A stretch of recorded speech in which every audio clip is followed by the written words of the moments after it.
अकोल्यामध्ये राजकीय वातावरण चांगलेच तापले आहे. मुख्यमंत्री देवेंद्र फडणवीस यांनी दिलेल्या ओपन डिबेटच्या आवाहनाला काँग्रेसकडून जोरदार प्रतिसाद मिळाला आहे. जागा, वेळ आणि स्वरूप फडणवीसांनी ठरवावे. आम्ही चर्चेसाठी पूर्णपणे तयार आहोत, अशी स्पष्ट भूमिका काँग्रेस कार्यकर्त्यांनी मांडली आहे. महिला आरक्षण विधेयकाच्या मुद्द्यावर भाजप दिशाभूल करत असल्याचा आरोप करत राहुल गांधी यांच्या भूमिकेचा पुनरुच्चार करण्यात आला. तसेच स्थानिक भाजप नेत्यांनाही जाहीर चर्चेसाठी पुढे येण्याचे खुले आवाहन देण्यात आले आहे.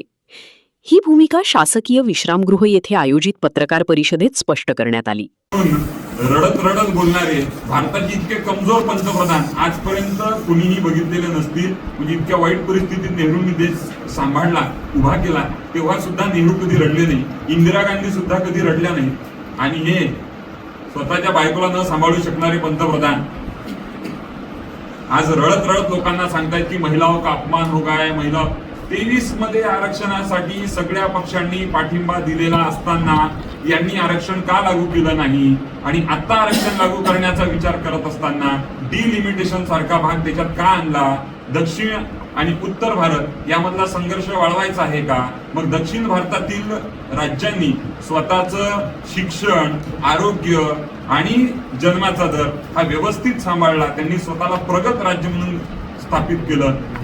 यांचा तुम्ही कुठेतरी सूड घेत आहात का, हा सुद्धा मोठा प्रश्न आमच्या समोर निर्माण होतो. आणि म्हणून देशाची दिशाभूल करणारे पंतप्रधान, मुख्यमंत्री आणि या दोनही लोकांनी व त्या पक्षातील ज्येष्ठ नेत्यांनी व्यवस्थितरित्या त्यांच्या कार्यकर्त्यांना अंधभक्त करून ठेवलेला आहे. त्यांच्यावर विश्वास ठेवणाऱ्या लोकांना सुद्धा फसवलेला आहे. म्हणून जनतेची फसवणूक दूर करण्यासाठीचा हा खऱ्या अर्थानं पत्रकार परिषद आम्ही घेतो आहे आणि ओपन डिबेटचं आव्हान आम्ही यांना करतोय. कारण आहे की हे जे महिला आरक्षणाचं किंवा महिलांच्या सन्मानाच्या ज्या गोष्टी करतात, मग मला साधा प्रश्न आहे, नरेंद्र मोदी साहेबांनी प्रज्वल रेवन्ना रेड्डी ज्याचे काय प्रकरण आहेत, किती व्हिडिओ क्लिप त्यांनी कशा कशा करून ठेवल्या, म्हणजे बालवयापासून तर म्हाताऱ्या स्त्रियांपर्यंत त्याचे काय प्रकरण आहे हा आपल्याला माहिती आहे. तो सोबतच अनेक बीजेपीची लोक म्हणजे सायंटिस्ट, जेलमेन, बलात्कारी, वेलपे असा विषय असणारी भारतीय जनता पार्टी सातत्यानं व्यवस्थितरित्या बलात्कारी लोकांना तिकीट देते, त्यांना निवडून आणते, त्यांना मंत्री बनवते. नवे तर आत्ताच तुम्ही जर बघितलं असेल तर अनेक लोकांनी देशाच्या महामहिम पंतप्रधानांवर सुद्धा आरोप केल्याचे तुम्हाला आम्हाला पाहायला मिळतात, जे महिलांच्या संदर्भातले आहेत. प्रचंड गंभीर आरोप आहेत. एप्स्टीन फाईल्स मध्ये काय चाललंय याचा विषय तर तो नंतरचा आहे, तो वेगळा आहे. म्हणजे महिलाच्या अनुषंगानं जो विचार करतायत, महिलाच्या अनुषंगाने जे बोलतायत ते किती गंभीर आहे. म्हणजे जे स्वतः महिलांचा कधीच आदर न करणारे लोक महिलांच्या आदराच्या संदर्भानं बोलून राहिले. म्हणजे बस स्टँडवरती एखाद्या महिलेचं मंगळसूत्र चोरायचं आणि ते चोरल्यानंतर तिला घरी जाण्यासाठी 100 रुपये द्यायचा आणि त्या महिलेच्या मनात एक चांगली भावना निर्माण करायची, काय चांगला माणूस आहे बाबा, या माणसानं मंगळसूत्र गेला आपलं, आपल्याला घरी जाण्यासाठी 100 रुपये दिले. हे खिसा कापून लोकांना 100 रुपये देऊन खुश करणारी ही जी की भारतीय जनता पार्टी आहे, व्यवस्थितरित्या या देशाची दिशाभूल करत आहे. आणि म्हणून आता काही पोल्स, एक्झिट पोल्स, काही सर्वे हे झाले, तर त्या एक्झिट पोलमध्ये या देशातल्या 82% लोकांनी सांगितलंय की भारतीय जनता पार्टी आम्हाला मूर्ख समजत आहे.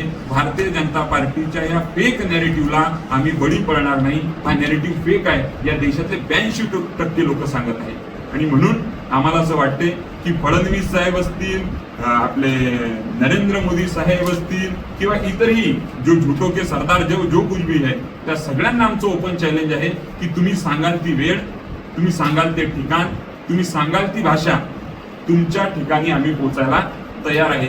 आणि जर तुमचं पोहोचणं पॉसिबल नसेल, शक्य नसेल, तर अकोला जिल्ह्यात आम्ही आहोत. अकोला जिल्ह्यामध्ये असणारे तुमचे जिल्हाध्यक्ष, पदाधिकारी, शहराध्यक्ष, आमदार, खासदार ही सगळी आहेत. आणि म्हणून इथल्या आमदार खासदारांना सुद्धा आम्ही ओपन चॅलेंज करतो आहे. आणि यांच्या संदर्भानं पुढील भूमिका मांडण्यासाठी मी प्रशांत दादांना विनंती करेन की यांची जी भूमिका आहे ती भूमिका स्पष्ट करावी आणि राहुल गांधींनी जी भूमिका मांडली ती सुद्धा स्पष्ट करावी.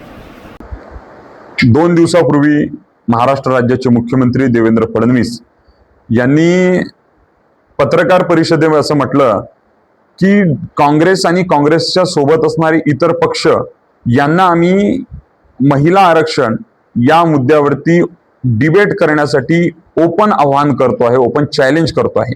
हे चॅलेंज स्वीकारण्यासाठीची आज आम्ही पत्रकार परिषद घेतली आणि म्हणून फडणवीस साहेबांना आमची विनंती आहे की तुम्ही सांगाल ती जागा, ते ठिकाण, ती वेळ, ती भाषा, आम्ही तिथे येऊन तुमच्यासोबत डिबेट करण्यासाठी तयार आहोत. आणि जर मुख्यमंत्री म्हणून महाराष्ट्र राज्याचे तुमच्याकडे वेळ नसेल तर अकोला जिल्ह्यातील जे काही पदाधिकारी आहेत, आमदार आहेत, खासदार आहेत, ज्येष्ठ कार्यकर्ते आहेत, आम्ही कुणासोबतही चर्चा करायला, संविधानिक चर्चा करायला तयार आहोत.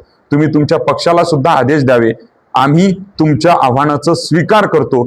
तुम्ही सुद्धा केलेल्या आव्हानाला सामोरे यावं अशी आम्ही त्यांना विनंती करण्यासाठी पत्रकार परिषद घेतली आहे.